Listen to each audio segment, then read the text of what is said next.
Comme toujours, c'est avec le même plaisir que je vous retrouve pour ce nouveau numéro de votre émission Le Débrief sur Média. Merci de nous rester fidèles. En Afrique, il est essentiel de former les militants affiliés aux partis politiques afin de les imprégner de leur idéologie, aux principes et valeurs qui fondent leur mouvement, ainsi qu'au développement d'un certain leadership politique. Cette tâche est dévolue à des structures telles que les écoles du parti.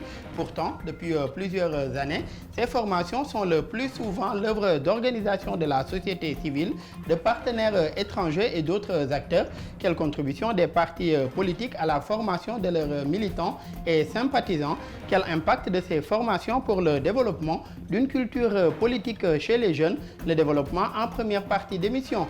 Et puis en seconde partie du débrief, nous parlerons de leadership et citoyenneté de ces jeunes pour en faire des acteurs du changement. D'ailleurs, sur le 1,5 milliard habitants que compte le continent africain, les jeunes constituent cette population majoritaire. Cette démographie devrait davantage s'accroître d'ici 2030 pour dépasser le 1,7 milliard. Ainsi, il est crucial de faire de ces jeunes un vecteur et un moteur de la transformation de l'émergence de l'Afrique, ce qui passe par la formation adéquate de cette jeunesse-là, leur offrir des opportunités de carrière ainsi que des outils nécessaires à leur développement, au développement de ce leadership-là et de cette citoyenneté. L'objectif est d'en faire de véritables acteurs du changement pour le continent. Comment davantage développer le leadership et la citoyenneté chez ces jeunes? Quelle contribution de la jeunesse du continent comme acteur du changement? Le développement en seconde partie du débrief. Sur ce plateau, pour en parler avec nos invités, M. Mounirou Alioune Kane, vous êtes un élu local, membre du RJ-PAO, le Rassemblement des jeunes politiciens de l'Afrique de l'Ouest, également alumni du programme For Young Politicians in Africa, PIPA en 2020. Merci d'avoir bien voulu répondre présent à notre invitation. Merci Daouda, tout le plaisir est pour moi, ravi de retrouver les locaux de Média TV et de vous retrouver vous également, ravi de faire partie de cette émission-là et de pouvoir parler de questions qui concernent les jeunes en termes de leadership, d'implication de ces jeunes-là sur les processus politiques, mais aussi de citoyenneté qui me semble extrêmement important à l'ère du numérique et des réseaux sociaux qui causent beaucoup de dégâts. Et ravi aussi de partager ce plateau avec vous. Nous développerons davantage sur ces différentes thématiques et vous partagez le plateau avec M. Momodou Sis, enseignant-chercheur en droit public à l'Université Cheikh Anta Diop de Dakar, plus particulièrement à la faculté des sciences juridiques et politiques. Je rappelle aussi que vous êtes alumni du programme Leadership politique de la Fondation Frédéric Ebert. Merci également, M. Sis, d'avoir bien voulu répondre à notre invitation. Et c'est un plaisir aussi de partager ce plateau avec vous. Merci beaucoup Daouda. C'est toujours un plaisir, en tout cas une fois, de retrouver des jeunes et de discuter des questions de citoyenneté et de jeunesse. Je pense que ce sont des questions de l'heure et avec cette émission et avec mon co-débatteur, nous essaierons en tout cas de parler de ces questions-là et nous espérons que ça sera utile pour l'avenir et surtout pour la société. Et nous l'espérons tout autant, en tout cas, c'est ce que nous attendons de ce plateau. En tout cas, que ce soit un plateau assez enrichissant, en tout cas pour tous les jeunes qui nous suivent un peu partout à travers l'Afrique et même le monde. Et j'en reviens à Mounirou. Quelle lecture est-ce que vous faites aujourd'hui de ce rôle joué par les partis politiques dans la formation aujourd'hui des jeunes? Merci Daouda. Vous me permettrez de saluer mon co-débatteur, M. Sis, qui aussi est un jeune qui a fait des choses exceptionnelles et qui continue de le faire, qui a un niveau de responsabilité, je pense, qui peut servir de boussole dans ce que nous débattrons tout à l'heure.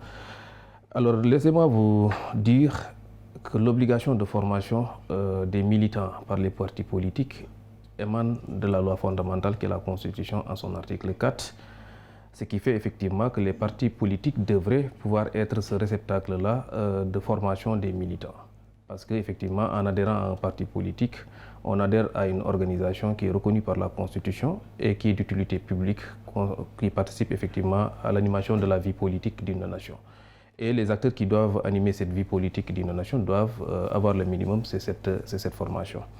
Il fut un temps effectivement où les partis politiques faisaient effectivement figure de proue en ce qui concerne la formation des militants parce que nous y avions des écoles de formation qui étaient des lieux qui formaient des gens à pouvoir non seulement acquérir des connaissances sur la citoyenneté, des connaissances sur un certain nombre de problématiques de la nation, mais aussi qui avaient un laboratoire qui les permettait même de pouvoir effectivement s'enrichir de connaissances de gestion d'un État. Ce qui fait que les partis politiques qui arrivaient au pouvoir avaient déjà des militants aguerris, des militants qui étaient formés sur le b.a.-ba de ce qui constitue aujourd'hui la nation, le pays et les biens publics.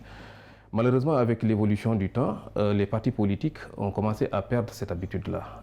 Et de plus en plus, nous constatons effectivement des partis politiques qui abandonnent ce sacerdoce de formation de militants. Mais qu'est-ce qui justifie ça, Mounirou? On constate que pourtant les structures, en tout cas, qui devraient se charger de la question, existent toujours au sein de ces partis politiques, mais cette formation-là, en tout cas, au sein même de ces formations, n'est plus le cas comme c'était le cas avant, vous l'avez rappelé. Qu'est-ce qui justifie cet état de fait, à votre avis? Oui, je pense qu'aujourd'hui, les partis politiques n'ont pas pu continuer sur cette logique dans la mesure où je pense que quelque part, les partis politiques ont eu d'autres préoccupations que de former les militants. Déjà, la conception même de l'école du parti a évolué et a changé. Avant, l'école du parti était structurée. On avait effectivement des responsables qui géraient cela et qui formaient les militants. Aujourd'hui, l'adhésion n'est pas automatiquement basée sur la nécessité de se former. Les partis politiques ont compris, surtout les partis politiques de gauche, à l'époque qui pouvaient effectivement se centraliser sur cette question de formation-là, ont compris qu'aujourd'hui, il faut aller vers le recrutement massif de militants. Et souvent, on n'a pas les cadres appropriés pour former tous ces jeunes que nous accueillons dans nos formations politiques. Ce qui fait que les relais que vous mentionnez et qui existent et qui sont importants, c'est la structure, par exemple, chargée des jeunes, la structure chargée des étudiants dans les partis politiques, qui pouvaient être des relais. Même ces structures-là, aujourd'hui, sont assaillies. À l'époque, si on avait, par exemple, une structure des jeunes ou une structure des étudiants qui comptait 100-150 jeunes qui sont militants, aujourd'hui, vous vous retrouvez avec 2000-3000 militants. Vous ne pouvez pas les former parce que vous n'avez pas l'infrastructure, vous n'avez pas les potentialités, vous n'avez pas la main-d'œuvre, vous n'avez pas les compétences pour le faire. Ça, c'est une des raisons. La deuxième raison, c'est que les partis politiques se sont dirigés vers des cas de substitution. Aujourd'hui, la question de formation, elle est laissée au milieu universitaire à travers le syndicalisme universitaire. La question, elle est laissée à d'autres organisations qui se sont installées, les instituts qui sont à Dakar ou à des ONG de la place qui bâtissent des programmes de formation de jeunes leaders et qui prennent la place des partis politiques. Et je pense que les partis politiques se disent que c'est le moindre mal de donner cette possibilité de formation à ces structures-là. Et justement, j'aimerais qu'on reste sur ce point. J'aimerais interpeller également sur ce point. Comment est-ce que nous en sommes arrivés là aujourd'hui, à cet état de fait, que les partis politiques qui avant formaient leurs militants sur l'idéologie du parti, sur également le règlement du parti et tout ce qui tourne en tout cas autour de cette formation politique, à ce qu'ils délaissent cela aujourd'hui à d'autres acteurs, tels que Mounirou l'a rappelé tout à l'heure, des instituts, des fondations et autres organisations de la société civile. Comment en sommes-nous aujourd'hui arrivés à cette situation-là? Mais je pense que notre ami Mounirou a abordé la question, il a creusé l'abcès en montrant aujourd'hui que matériellement, c'est extrêmement difficile, voire impossible, de continuer à jouer ce même rôle que jouaient les partis d'antan. Nous sommes passés, n'oubliez pas ça, dans l'histoire politique du Sénégal, en tout cas, de partis politiques unifiés, jusqu'en 1974, où on a eu le multipartisme limité de Senghor, où on n'avait que 4 mouvements politiques. Et les mouvements politiques étaient affiliés sur la base d'idéologie. Il y avait l'idéologie socialiste, c'était le Parti socialiste à l'époque. Il y avait l'idéologie des marxistes-léninistes avec le PAI de Mahmoud Diop. Il y avait également l'idéologie libérale avec Abdoulaye Wade. Et quelques années après, ils ont créé un 4e mouvement qui était le BMS, qui étaient les conservateurs. Donc quand un militant adhérait à un parti, il adhérait à l'idéologie du parti. Les structures de formation étaient déjà sur place. Matériellement, c'était faisable. Et n'oubliez pas aussi, à l'époque, le Sénégal ne comptait pas 18 millions de personnes. Et il y a une donnée fondamentale qu'il faut prendre en compte. C'est qu'aujourd'hui, 70% de la population sénégalaise a moins de 35 ans. Et les jeunes s'intéressent à la question politique. Non pas pour se former, mais surtout pour dire nous voulons un changement. Et pour faire ce changement, nous ne sommes pas venus forcément pour être des militants formés qui vont débattre sur les questions, les grandes problématiques, mais ils ont des questions existentielles. J'ai besoin de travail, j'en ai pas. J'ai besoin de me former, je ne peux pas me former. J'ai besoin. Donc ils ont tellement de besoins que lorsqu'ils arrivent, ils ont moins besoin d'être formés que plutôt que de faire autre chose. Et d'ailleurs, les structures de formation aujourd'hui, prenons le cas des universités. Les universités sont des structures de formation, mais les universités sont incapables aujourd'hui de former tout le monde parce qu'ils sont submergés. C'est une question de démographie. Et la question donc de la socialisation qui était l'apanage des partis politiques, et même parfois des universités aujourd'hui, se retrouvent face à des exigences et même à des réalités démographiques. Donc, je pense qu'il y a cette grande problématique-là qui se pose. Et en plus aussi, les partis politiques aujourd'hui se forment non pas forcément sur la base d'idéologie. Comment vous pouvez avoir un pays de 18 millions de personnes avec 300 partis politiques? Ils vont parler de quoi? Quelle est l'idéologie de ces partis? Donc, il y a cette grande question-là, je pense, qui doivent être posées sur la table. Et en s'interrogeant sur ces questions-là, on se rend compte que les partis politiques se retrouvent également dans une autre situation. C'est que former des jeunes, ça coûte cher. Ça coûte cher. Donc, si vous avez des organisations relais, le PIPA, vous avez des fondations comme Ebert, entre autres, qui peuvent vous former vos militants, ben vous êtes preneurs. La société civile également joue ce rôle-là. Mais sur ce point-là, ce que vous dites, sur ce point, est-ce qu'il n'y a pas également une certaine faille dans les missions initiales, en tout cas, que devraient mener ces partis politiques-là? Parce qu'on voit aussi beaucoup de dérives dans l'espace public aujourd'hui. Il y va également de cette non-maîtrise ou bien de ce manque de culture politique aujourd'hui de ces jeunes militants-là. Oui, mais il y a évidemment, d'abord, le premier échec, c'est que quel est le rôle d'un parti politique? C'est de conquérir le pouvoir. Combien de partis politiques sont jamais allés à une élection au Sénégal? Il y en a 300. Combien sont allés à des élections? Ça, c'est une grande question. Donc, même, il y a ici ce qu'on appelle le péché original. Le péché original, c'est que les partis politiques ont été créés, mais la plupart des partis politiques, à un moment donné, au Sénégal même, il y a des phénomènes qu'on a créés. On disait que c'était des partis télécentres à l'époque. Et aujourd'hui, il y a le phénomène de la transhumance. Les gens, ils sont là pour aller vers les prairies, là où il y a véritablement les possibilités de pouvoir d'abord se construire et moins être regardant sur la question de la formation des jeunes. Et en même temps aussi, je me demande à un moment donné, regardez sur l'environnement politique au Sénégal. Est-ce qu'il y a véritablement des débats politiques basés sur une idéologie, basés sur des questions de l'heure, basés sur des questions politiques cruciales qui vont déterminer l'avenir du pays? Et là, c'est des questions qui étaient débattues à l'époque dans l'école du parti.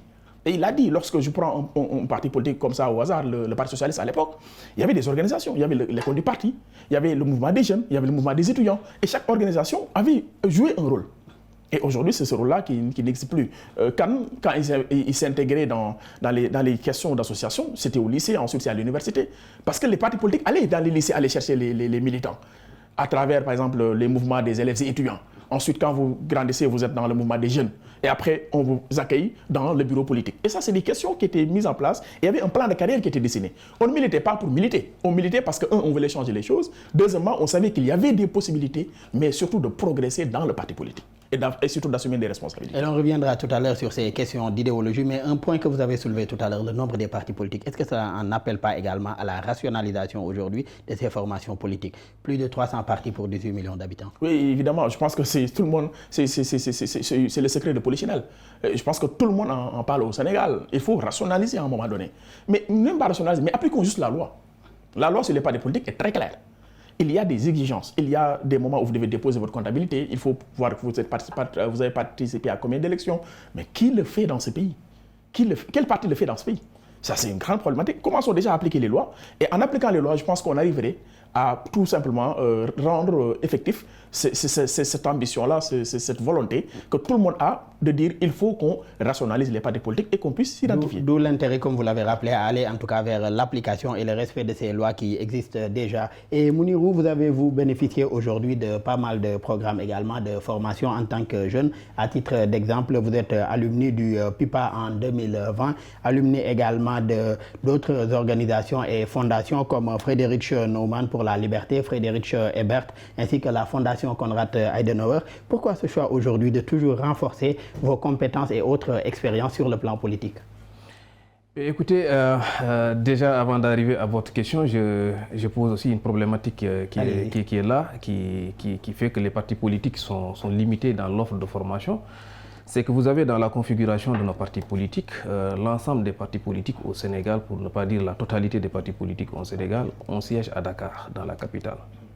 Et souvent, peu de partis politiques ont des sièges départementaux ou des sièges communaux, qui fait qu'effectivement, même si on voudrait faire la formation du militant, on est obligé de se limiter à Dakar, dans la capitale. Et le personnel qu'on a à Dakar n'est pas suffisant pour former les militants, je ne dis pas encore ceux qui sont à l'intérieur du pays. Ce qui fait qu'effectivement, les partis politiques sont maintenant aux abonnés absents par rapport à cette logique de formation. Ça, c'est un premier point que je voulais en complément par rapport à ce qui a été dit tout à l'heure et développé aussi par notre ami Sis. Oui, effectivement, j'ai eu à faire cela parce qu'il y a une chose qui m'a interpellé, moi, dans ma tendre jeunesse. C'était cette fameuse phrase du président Abdoulaye Wade. Dites-moi quelle jeunesse vous avez, je vous dirai quel pays vous serez. ça m'a interpellé. Quel type de jeune je veux être? Je me suis dit, effectivement, il faudrait suivre les pas de nos devanciers qui sont dans l'espace politique, qui sont dans l'espace du leadership et qui cherchent effectivement à se faire former. Et c'est pourquoi je n'ai jamais cessé, en tout cas moi, à chercher les opportunités de formation. J'ai fait Fondation Nauman avec la première promotion, effectivement, éponyme même du président Abdoulaye Wade. Nous avons fait 18 mois de formation, on était 36 jeunes sélectionnés parmi des centaines de jeunes. J'ai fait la fondation effectivement Ebert, je rends même hommage à M. Saliou VI, Saliou Conté du moins, qui gérait le programme, qui a créé le programme et qui récemment sera effectivement à la retraite. C'est le moment aussi de lui rendre hommage parce qu'il a formé énormément de générations de jeunes aujourd'hui qui soient syndicalistes, politiques, société civile, qui peuvent effectivement faire valoir une très grande satisfaction au Sénégal. Et il en est de même pour d'autres types de formations. Et l'autre formation que vous avez mentionnée qui m'a aussi marqué, c'est cette formation-là via l'IGD avec le programme For Young Politicians in Africa, où effectivement nous étions avec d'autres nationalités. Et c'est un programme sous-régional qui couvre les pays francophones de la CEDEAO et qui nous permettent aujourd'hui d'être en contact avec d'autres nationalités et de pouvoir créer ce réseau-là, mais de pouvoir se former et de pouvoir évaluer ce qui se fait ailleurs. Et je vous dis à travers ce programme et tout le bénéfice pour vous montrer combien la formation est importante, les jeunes leaders sénégalais qui ont fait ce programme, à partir de 2017, ont mis sur la table une proposition de loi, un avant-projet de loi qui parle effectivement d'un quota de 30% de jeunes dans les instances décisionnelles pour tout ce qui est élection ou semi-élection. Et ça, c'est extrêmement important. Et depuis 2017, nous nous battons pour que cet avant-projet de loi soit effectivement adopté par les gouvernants et soit adopté par l'Assemblée nationale pour que nous puissions corriger la loi sur la parité et permettre aux jeunes aussi d'avoir effectivement accès à ces instances de décision. Parce que, comme je le constate, le piège, il est là. Le piège est que dans nos partis politiques, il y a une règle tacite. La règle tacite, c'est quoi? C'est que quand vous êtes responsable national des jeunes de la structure du parti, quand vous êtes responsable national des étudiants dans le parti, vous avez possibilité d'être dans les listes de députation. Et vous avez possibilité pour le responsable des jeunes d'avoir accès à une position éligible. Mais vous êtes le seul. Toute cette jeunesse qui vous suit se retrouve par rapport à votre seul poste de député. Ce qui fait qu'effectivement, à l'Assemblée nationale, souvent, on se retrouvait avec un chiffre dérisoire de moins de 3% de jeunes. Ce qui en appelle, en tout cas, à plus de démocratie, même au sein de ces formations politiques-là. Et cela m'amène aussi à dire effectivement que la loi de 87 qui fonde aujourd'hui les partis politiques, elle est très claire. Je suis d'accord avec M. Ciss. Il faut obliger les partis politiques aujourd'hui à rentrer effectivement dans les obligations qui sont les leurs et qui émanent de cette loi-là. Et je pense que si on le fait, on amènera les partis politiques à être beaucoup plus regardants sur les obligations et non à aller juste pour la conquête du pouvoir ou effectivement par des jeux d'alliance aller conquérir le pouvoir et se partager des postes. Et cela permettra même de mieux rationaliser en tout cas l'effectif de ces partis-là. Et Mamadou, vous concernant, vous êtes également membre de plusieurs organisations de jeunes, que ce soit au Sénégal comme à l'international. Vous êtes aussi diplômé en leadership politique, je le rappelais, de la Fondation Ebert, promotion Nelson Mandela plus particulièrement. Je précise aussi que vous êtes formateur et spécialiste en développement de compétences. Selon vous, en politique, quelle place doit occuper la formation dans l'accomplissement aujourd'hui des jeunes? Mais merci encore une fois. Je pense que Khan a véritablement développé beaucoup d'idées qui me semblent en tout cas être extrêmement utiles dans le débat que nous sommes en train de faire et qui est en train d'avoir lieu. Il faut savoir déjà une chose, je l'ai répété encore une fois, que les partis politiques sont censés être des lieux de socialisation. Quand je dis lieu de socialisation, c'est le lieu où les gens viennent apprendre. Ils viennent tout simplement, mais être construits. Puisqu'il faut savoir que, quelle que soit la situation, l'objectif, c'est de faire société. Mais faire société, il y a des ensembles dans lesquels on doit les faire. Sinon, pour éviter qu'il y ait une tyrannie, pour éviter qu'il y ait une anarchie dans le géopolitique, on met en place des partis politiques. Mais ces partis-là ont d'abord une première vocation, c'est de former des militants. Lorsqu'on parle de militants, le militantisme, c'est le fait de défendre des causes, c'est le fait de défendre une idéologie, c'est le fait également d'avoir des ambitions de changer les choses. Mais pour cela, il faut d'abord que ceux qui sont dans la sphère, qui sont dans la structure parti politique, puissent parler le même langage, puissent avoir la même idéologie, puissent également avoir les mêmes objectifs. Mais pour cela, il faut obligatoirement la formation. Est-ce que vous allez voir des gens qui sont dans les mêmes masters ou bien dans les mêmes licences, mais où chacun fait ce qu'il veut? C'est paradoxal. Ce n'est même pas logique. Donc les partis politiques doivent encore revenir à leur vocation première. Cette vocation première qu'elles n'auraient pas dû abandonner, c'est d'abord de faire des humanités. c'est de faire des humains. C'est de faire de telle sorte que ceux qui viennent adhérer au parti politique soient des citoyens. Je pense que dans le deuxième partie, on reviendra sur la question de la citoyenneté. Tout à fait. Mais le respect, est-ce que le respect de la loi ne pourrait pas nous amener vers ça? Vous avez rappelé tout à l'heure qu'aujourd'hui, si on appliquait la loi comme il se doit, cette pléthore aujourd'hui de partis politiques n'aurait pas forcément lieu. Et l'existence également, ou bien ce défi de la massification a fait que les partis ont carrément délaissé cette question de la formation. Est-ce que le fait de veiller à l'application de la loi ne pourrait pas permettre à ces partis, en tout cas, de revenir à leur mission initiale, qui est aujourd'hui de former ces militants-là à l'idéologie de leur formation politique? Oui, évidemment, c'est ça l'objectif. L'objectif, c'est qu'on puisse appliquer au moins les législations qui sont mises en place. La normativité, c'est le minimum. Mais ça ne suffit pas. Il faut également sensibiliser. Il faut que les gens puissent savoir qu'il y a un problème. Et que les jeunes, à un moment donné, prennent la responsabilité de dire, bon, moi, je ne vais pas aller en parti politique juste pour compter dans l'applaudimètre ou dans la plurimétrie. Il ne s'agit pas de massifier seulement, mais c'est de former des gens. C'est de faire humanité, c'est de faire des jeunes, de faire de ces jeunes-là, mais des leaders de demain. Parce que même ces personnes-là Mais selon vous, quelle doit être la place de ces jeunes aujourd'hui dans ces formations politiques pour réussir cela, en faire ces leaders de demain-là? Déjà, la place des jeunes, c'est par rapport à l'adhésion. Par rapport à l'adhésion. Les jeunes sont aujourd'hui, en adhérant à un parti politique, souvent ils ne connaissent même pas l'idéologie. Ils adhèrent parce qu'il y a Khan qui est là, qui est quelqu'un dans le quartier, qui est en train de militer dans un parti politique. Et lui, il a une vocation. C'est lui-même, il a besoin de montrer aux gens qu'il a une popularité. Et pour cela, qu'est-ce qu'il fait? Il va mobiliser tous les jeunes de son quartier qui vont l'accompagner. Mais au fond, ils sont là avec lui. Tant qu'il est là, ils sont là. S'il n'est plus là, ils ne sont plus là. C'est-à-dire que l'adhésion ne se fait plus sur l'idéologie ou le parti politique, mais c'est une adhésion ad nominem. C'est sur une personne. On va aller sur la personne. La personne qui arrête, même le jour où il décidera de ne plus faire de la politique, tous les jeunes qui étaient dans le parti vont arrêter de faire de la politique. Donc cela veut dire quoi? Que le parti a été aujourd'hui remplacé par la personne qui gère le parti. Les gens s'identifient à la personne et pas au parti politique. Pourquoi, quand le Parti socialiste était là et que Senghor a quitté, Abdou Diouf est là, ça a continué? Parce qu'ils avaient fait de telle sorte qu'il y avait l'idéologie. Aujourd'hui, beaucoup de partis politiques se réclament d'Abdoulaye Wade. Mais c'est l'idéologie libérale. Pourtant, ils ne sont pas forcément militants du PDS. Mais ils sont militants dans d'autres partis, mais il y a une idéologie qui était là. Et je pense que c'est la question de l'idéologie qui n'est plus enseignée, qui n'est plus partagée. C'est cette fibre, mais patriotique, cette fibre, j'allais même dire partisane parfois, parce que vous êtes dans un parti politique, c'est ça qui n'existe plus. Et il n'y a plus de philosophie. D'où l'intérêt d'en revenir aujourd'hui à cette question de l'idéologie au sein de ces formations politiques. Et tout à l'heure, vous aviez parlé d'un exemple de programme comme le PUPA aujourd'hui, où au-delà du Sénégal, c'est d'autres jeunes aussi de l'Afrique de l'Ouest également qui partagent ce même programme. Comment un tel programme aussi peut permettre à ces jeunes-là politiques de partager, en tout cas de partager des bonnes pratiques dans leur pays, puisque également sur le continent, nous avons des élections présidentielles et autres élections générales à intervalles réguliers. Comment de tels programmes peuvent permettre aux jeunes de partager les bonnes pratiques émanant de leur pays respectifs? Mais écoutez, pour moi, c'est l'un des meilleurs programmes en matière de renforcement de capacités pour jeunes leaders politiques qui existent.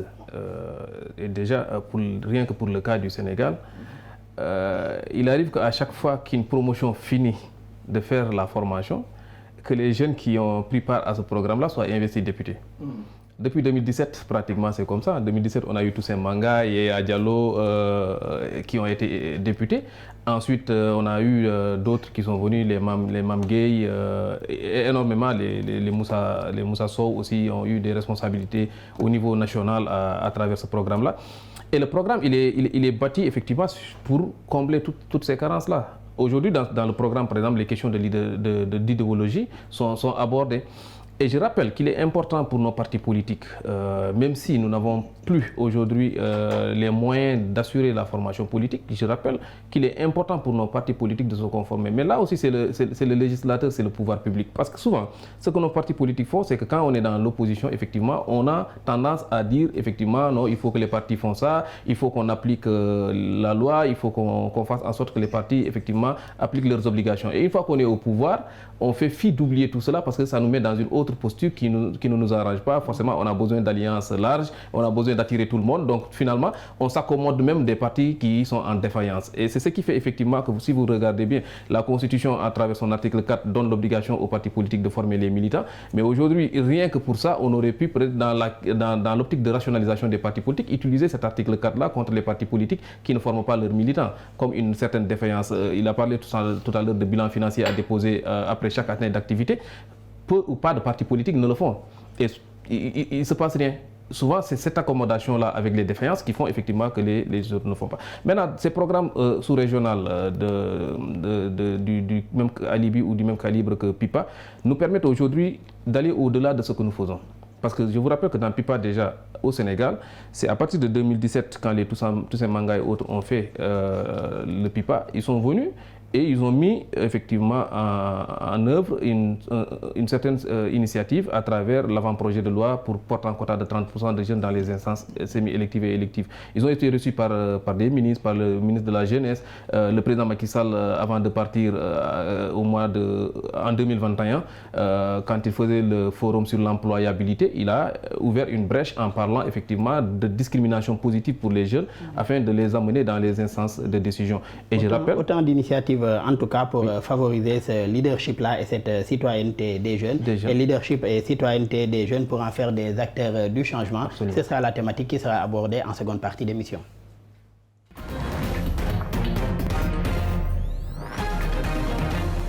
La seconde partie de votre émission, le débrief. Monsieur Mamadou Sy, selon vous, pourquoi est-ce si important aujourd'hui de développer le leadership et la citoyenneté chez les jeunes africains, qu'ils soient politiques ou non? C'est important puisqu'il n'y a pas de, on va dire, il y a pas de mouvement sans qu'il y ait du leadership derrière. C'est tout simplement, il faut savoir que lorsqu'on est dans une république, on forme des citoyens. Mais pour former les citoyens, il faut la question du leadership. Le leadership permet aujourd'hui aux citoyens de prendre leurs responsabilités, de décider, de penser par eux-mêmes, mais surtout de pouvoir se dire, ça ce sont les questions d'intérêt général, et les questions d'intérêt général, il faut que tout le monde puisse être autour. Et la formation des jeunes sur le leadership fait des citoyens. Et les citoyens deviennent des citoyens actifs. C'est-à-dire ceux-là qui se lèvent le matin, qui regardent qu'est-ce qu'ils peuvent faire pour leur société, qu'est-ce qu'ils peuvent apporter, quelle est la contribution qui les incombe et qui doit être au cœur même du développement. C'est Gandhi qui disait « Nous devons être le changement que nous voulons voir dans le monde ». Et quand vous êtes jeune, si vous voulez le changement, commencez d'abord par vous changer. Et comment on change? C'est en se formant. Et le leadership aujourd'hui devient une donnée fondamentale. On parle même aujourd'hui des compétences comportementales. C'est votre façon d'être, votre savoir-être. Et c'est le leadership qui permet également à ces jeunes-là de pouvoir se dire, nous, on a besoin dans notre progression, mais de décider. Et c'est un général français qui disait que c'est l'art de se faire obéir sans commander. Ils n'ont pas besoin aujourd'hui d'obéir à qui que ce soit. Ils ont besoin à un moment donné mais de pouvoir commander, mais surtout de pouvoir décider des politiques qui les incombent. Parce que j'ai l'habitude de dire que lorsqu'on parle des questions de jeunesse au Sénégal, les jeunes sont sur la table et jamais autour de la table. Les questions, on les pose sur la table, mais ceux qui sont autour, il n'y a aucun jeune.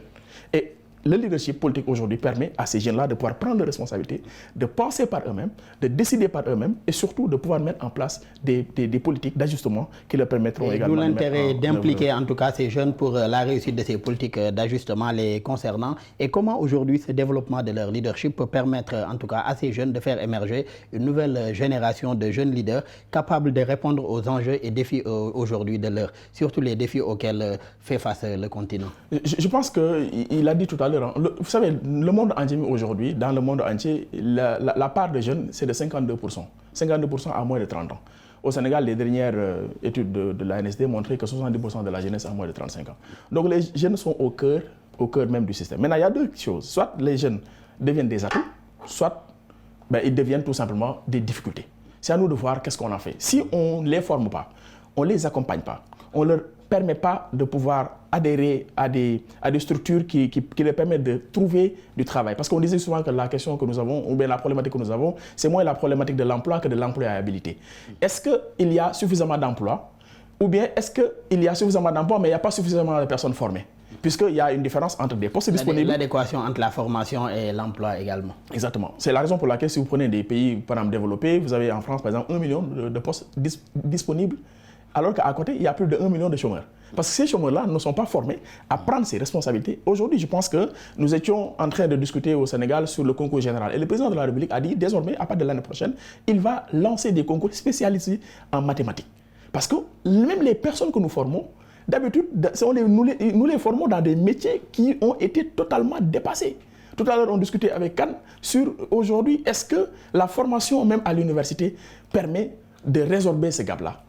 de résorber cette problématique-là de l'employabilité des jeunes. Mais c'est avec la formation en leadership, c'est avec la formation sur la citoyenneté qui permet également de pouvoir orienter les curricula et de permettre à ces jeunes-là... Mais avec l'exemple des universités publiques dont vous parlez, Mamadou, on constate quand même que dans un pays comme le Sénégal, depuis quelques années, cela tend à être corrigé avec l'instauration de ce qu'il convient d'appeler des ISEP, les instituts également supérieurs d'enseignement professionnel, où aujourd'hui, après le bac, les étudiants peuvent se former dans des filières professionnelles bien définies. Mais oui, mais aujourd'hui, c'est une tendance. Les universités publiques ne peuvent plus continuer à fonctionner comme c'était avant. Si vous prenez le cas de la FASEC, ils ont une structure privée qui s'appelle IFAS, par exemple. Si vous prenez la faculté de droit dans lesquelles Même les ISEP dont je parle sont des structures publiques. Oui, il y a des IMD, par exemple l'Institut des métiers du droit. On forme des gens sur des métiers. Il faut que la formation, à un moment donné, puisse aller vers les métiers. C'est important de former des gens qui sont dans le raisonnement, dans la réflexion, mais il y a également d'autres qui doivent être formés pour aller vers les métiers. Et il faut également dire que tout le monde ne peut pas avoir les mêmes formations. Il faut qu'on se diversifie, il faut qu'on se singularise, parce que nous sommes aujourd'hui dans un monde mais ouvert, où il y a des questions d'intelligence artificielle, il y a des questions de géomatique, il y a des questions qui tournent autour même de l'écologie. Il faut que les gens puissent être formés pour aller vers ces nouvelles filières-là. Et c'est la raison pour laquelle il faut d'abord un leadership fort, mais il faut aussi beaucoup d'audace et beaucoup de volonté politique pour pouvoir changer ces choses. Tout à fait. Un leadership fort et une citoyenneté affirmée également pour saisir toutes ces opportunités qui s'offrent en tout cas à ces jeunes grâce au numérique et plus globalement à l'intelligence artificielle. Et Mounirou, comment davantage contribuer en tout cas au développement de ce leadership et de la citoyenneté chez ces jeunes-là? Il est revenu sur quelques points également concernant la question. Oui, moi je pense que déjà la première obligation, c'est de retourner à cette obligation-là de la loi de formation déjà des militants dans les partis politiques, mais pas que, parce que tout simplement aujourd'hui, nous ne pouvons pas former les militants de notre époque de la même façon que nous formions les militants il y a de cela 20 ans, 30 ans. Les choses ont évolué, les choses ont catégoriquement changé. Et aujourd'hui, je pense qu'il y a des questions qui sont sur la table, qu'il faudrait effectivement qu'on révise même la loi portant effectivement fonctionnement et création des partis politiques au Sénégal. Il y a obligation de réviser cette loi-là pour effectivement donner un nouveau souffle aux partis politiques, mais donner aussi d'autres obligations aux partis politiques. Je m'avais vous donner un exemple illustratif. Si vous avez aujourd'hui un militant dans votre parti politique que vous ne formez pas, mais la rue va se charger de se former de ce militant-là.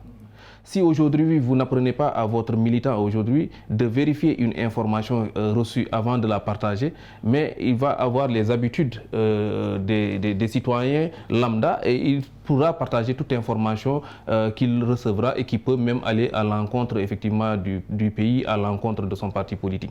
Il est important aujourd'hui de revenir à ces fondamentaux. Et je pense qu'avant, ce qui faisait le charme dans nos partis politiques, c'est que quand nous formions une centaine de militants, on pouvait voir le type de leadership qui se dégage dans ce parti politique. Une masse critique. Une masse critique. Et on pouvait détecter aujourd'hui les élites qui peuvent aujourd'hui gérer la pression, qui peuvent gérer certains postes de responsabilité et qui peuvent permettre... Idrissa Seck fut directeur de campagne à l'âge de 29 ans.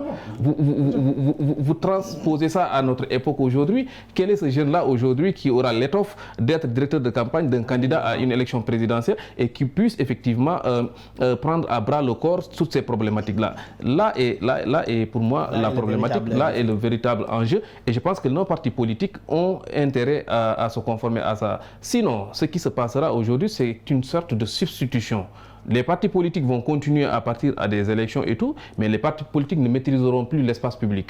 Je ne sais pas si vous comprenez un peu. Je comprends parfaitement. Et cette non-maîtrise de l'espace public est assez dangereux puisque vous l'avez rappelé tout à l'heure. Des questions comme aujourd'hui les fausses informations, les deepfakes et autres peuvent faire beaucoup de mal à ces formations politiques et même au pays comme nous l'avons rappelé puisque ce sont des outils, par exemple l'intelligence artificielle permet de créer pas mal de choses qui ne sont pas forcément avérées. Je vais donner l'exemple des deepfakes et il y a plein de choses pareilles qui peuvent être créées également grâce à des infox et autres, grâce à ces outils numériques-là. Et on note aussi de plus en plus un engagement croissant à former des jeunes leaders africains, même en dehors des partis politiques, une formation accrue en tout cas de ces jeunes leaders africains pour qu'ils assument des rôles de leaders dans divers secteurs, qu'ils contribuent activement également à la construction de sociétés qui soient plus démocratiques, plus ouvertes et également plus pacifiques. Que vous inspire aujourd'hui cette prise de conscience croissante aujourd'hui au niveau du continent concernant la formation des jeunes, que ce soit en leadership ou bien même au renforcement de leur citoyenneté?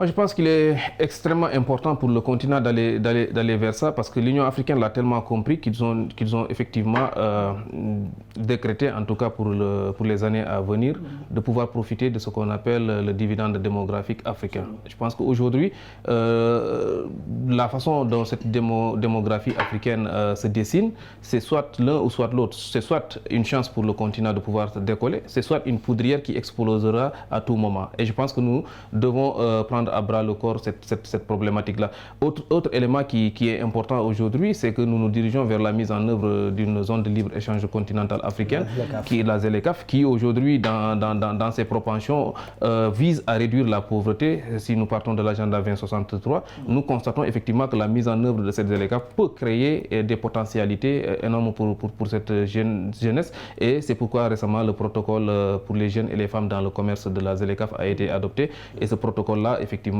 permet aux jeunes et aux femmes de pouvoir commercer avec quelques préférences qui sont prises. Et ces initiatives-là sont à démultiplier, parce que ces initiatives-là peuvent effectivement façonner une jeunesse africaine qui puisse effectivement aller vers un seul élan, mais un seul élan harmonisé, unifié. Et ça a le mérite de pouvoir mettre nos jeunes dans une voie salutaire pour le continent. Si on ne le fait pas, on laisse effectivement nos jeunes à la merci des outils que nous ne créons pas, que nous ne maîtrisons pas. Aujourd'hui, les outils de réseaux sociaux, les outils d'intelligence artificielle, je suis désolé de le dire comme ça, c'est des outils que nous ne maîtrisons pas, c'est des outils que nous ne connaissons pas, et c'est des outils aujourd'hui qui font, et je le disais à une collègue, à chaque fois qu'on est ensemble, et cela se vérifie, qu'on discute sur une chose, chacun de nous, après, en allant sur Facebook, reçoit sur son fil des choses liées à ce qu'on était en train de parler. Si on parle de Samsung tout de suite, excusez-moi de la publicité, on reçoit des produits de... D'où l'intérêt, en tout cas, d'aller vers une éducation à l'usage de ces outils-là, mais aussi la maîtrise de nos données personnelles. Puisque faut-il le rappeler également, en téléchargeant certaines applications et tout, nous n'avons pas l'habitude de lire. Nous défilons, nous faisons accepter. Des fois sans maîtriser également. Et ça, j'en ai tellement ironisé. J'aimerais interpeller sur un autre point. Mamadou, je rappelle que vous êtes enseignant-chercheur et formateur aussi. Quand je parle de formateur, c'est-à-dire que vous enseignez dans d'autres domaines tels qu'aujourd'hui l'art oratoire également, le leadership et autres. Selon vous, quels sont en tout cas dans vos différentes interventions, surtout le coaching et les formations que vous menez, quels sont aujourd'hui les domaines en tout cas dans lesquels vous êtes le plus prisé aujourd'hui par ces jeunes pour renforcer leurs compétences? Il y en a plusieurs. La première, d'abord, on va dire, dimension qui revient tout le temps, c'est les gens ont besoin d'être formés, mais sur la prise de parole en public. Savoir prendre la parole, savoir convaincre, savoir exister. Puisque malheureusement au Sénégal, nous sommes dans ce que le professeur Aliou Badara Diop appelait une démocratie du phénix. Cela veut dire que nous sommes un pays où on est une démocratie électorale. Pendant les élections, tout le monde est là, mais après les élections, chacun retourne dans sa case. Mais pendant les élections, on s'en rend compte qu'il y a des partis politiques qui existent. Et souvent, ils vous demandent, mais formez-nous à savoir quelles sont les techniques de prise de parole en public. Sur les questions d'intelligence émotionnelle, puisque vous savez très bien que nous avons évolué dans un monde où aujourd'hui l'intelligence émotionnelle, au-delà je ne parle pas de l'intelligence artificielle, mais celui-ci sur la gestion de ses émotions, est au cœur même de toutes les formations, de tous les débats. Et également les questions de technique de présentation, de l'art du pitch. D'autres te disent, mais nous, on a besoin d'être formés en leadership. Parce qu'ils se rendent compte que plus on avance, vous savez que dans le monde de l'entreprise et dans n'importe quel secteur, c'est le Dr Diallo qui disait, plus on évolue, moins on parle, moins on écrit et plus on parle. Puisqu'on évolue, moins on écrit et plus on parle. Donc la prise de parole devient une compétence, un métier. Gouverne le monde en quelque sorte. Exactement, il faut d'abord avoir les outils pour le faire. Et revenant sur la question qui a été posée tout à l'heure, sur la question du leadership et également de la participation des jeunes, je dis souvent, lorsque les partis politiques veulent conquérir le pouvoir, les jeunes sont là. Les jeunes deviennent tout simplement l'avant-garde, mais aussi l'arrière-fond. Donc les jeunes sont là toujours, mais quand le parti arrive au pouvoir, les jeunes qui gouvernent, on en cherche. Prenons le cas du Sénégal actuel. Le gouvernement du Sénégal, il n'y a aucun jeune. Aucun jeune. Il n'y a aucun jeune dans le gouvernement du Sénégal actuellement. Alors que vous ne pouvez pas être dans un pays où 70% de la population a moins de 35 ans, il n'y a aucun ministre qui a moins de 35 ans. Mais beaucoup de jeunes également nommés directeurs généraux et il y a beaucoup de jeunes également occupent des postes de directeurs généraux président de conseil d'administration. Nous savons très bien qu'il y a une question de symbole. Être dans un gouvernement, ce n'est pas la même chose qu'être PCA. D'ailleurs, RPSA, même, ce n'est pas un rôle pour un jeune. RPSA, c'est des gens qui ont eu une expérience, un parcours, qui peuvent accompagner des choses. Mais vous ne pouvez pas avoir un premier poste comme PSA, il y a un problème. C'est-à-dire qu'à un moment donné, on cherche juste à les placer quelque part. Mais au fond, est-ce qu'on leur fait confiance? Parce que prendre un secteur, même le ministre de la Jeunesse du Sénégal n'est pas jeune. Mais ça, il y a un moment donné où je me demande, mais est-ce que réellement on sait ce qu'on fait? Et au-delà de ça, ce que je disais, au même moment, on va chercher des retraités à qui on a donné des postes. Alors que c'est des jeunes qui ont moins de 35 ans et c'est 70% de la population. C'est-à-dire qu'à un moment donné, la démocratie, c'est le demos kratos, le pouvoir du peuple. Il se trouve qu'aujourd'hui, le pouvoir du peuple, c'est entre les mains de la jeunesse. Si le PASTEF, qui est parti au pouvoir, arrive aujourd'hui au pouvoir, c'est grâce à une mobilisation extrême de la jeunesse. Et Ousmane Sonko l'a dit plusieurs fois. Moi, je compte sur ces jeunesses. Et j'aimerais qu'on reste sur ce point dont vous parlez. Comment aujourd'hui la formation dont on parle depuis tout à l'heure de ces jeunes peut leur permettre aujourd'hui d'arracher, si je peux l'appeler ainsi, ce qui leur revient de droit, c'est-à-dire cette place-là qu'ils méritent aujourd'hui pour mener à bien ces missions qui leur sont confiées, que ce soit à la tête d'un département ministériel ou ailleurs? Mais il y a des études qui ont été faites il y a quelques années. Il y a l'Union interparlementaire qui montrait que dans les jeunes ne représentent que 2% dans les instances de décision. Les instances de décision, il n'y a que 2% de jeunes. Mais le choix, mais souvent ça n'incombe pas aux jeunes parce que ceux qui décident, c'est une question de volonté politique, donc je reviens sur ça. Si le président de la République aujourd'hui, ou bien le Premier ministre, ou les membres du gouvernement décident de dire il faut qu'on change les choses. Tout à l'heure, notre ami Khan a parlé de la parité.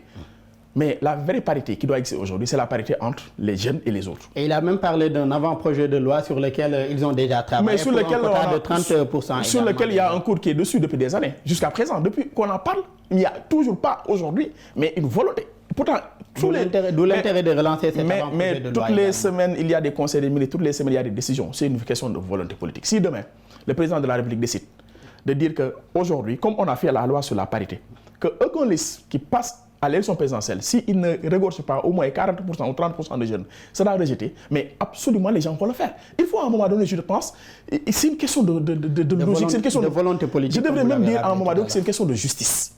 C'est une question de justice. La part de jeunes, regardez, je me rappelle très bien les élections présidentielles passées. Les gens disaient oui, mais le PASTEF ne va pas gagner. Pourquoi? Parce qu'ils n'ont que des jeunes et les jeunes ne votent pas.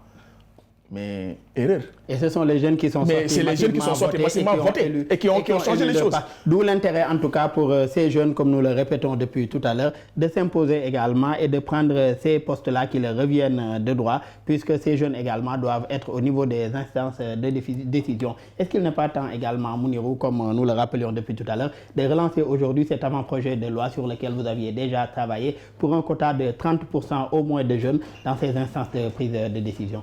Oui, je suis tout à fait d'accord.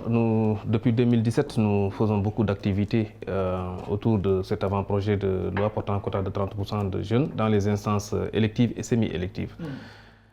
D'ailleurs, nous avons en 2020, au-delà de l'avant-projet, fait aussi une charte de vulgarisation. Charte qui a été signée par pratiquement tous les leaders politiques du Sénégal. Et vous êtes vous rapprocher des autorités politiques actuelles. Absolument. Je donne l'exemple du président de l'Assemblée nationale aujourd'hui, une assemblée majoritairement occupée par le PASTEF. Vous êtes vous rapprocher aujourd'hui de ces autorités telles que le président de l'Assemblée, le Premier ministre ou bien le président de la République qui sont également des jeunes, je le rappelle. Oui, il y a des initiatives qui commencent à le faire et ça me permet quand même de dire, bon, on a effectivement un secrétaire d'État qui est jeune dans l'actuel gouvernement, c'est le frère Ibrahim Thiam. Même si effectivement on aurait aimé avoir plus de jeunes dans le gouvernement. Effectivement. 35 ans, jeunesse, oui, bon, je pense qu'il est dans les environs. Je ne suis pas très sûr. Je pense qu'il est dans les environs. Mais bon, ça aussi c'est l'autre effectivement réalité que nous avons. Et nous l'avons rencontré, nous avons rencontré d'autres leaders. Nous allons effectivement rencontrer aussi les groupes parlementaires, la commission des lois. Ensuite, nous verrons si nous pouvons rencontrer le Premier ministre et le Président de la République parce qu'il est essentiel d'aller vers la modification de la loi sur la parité.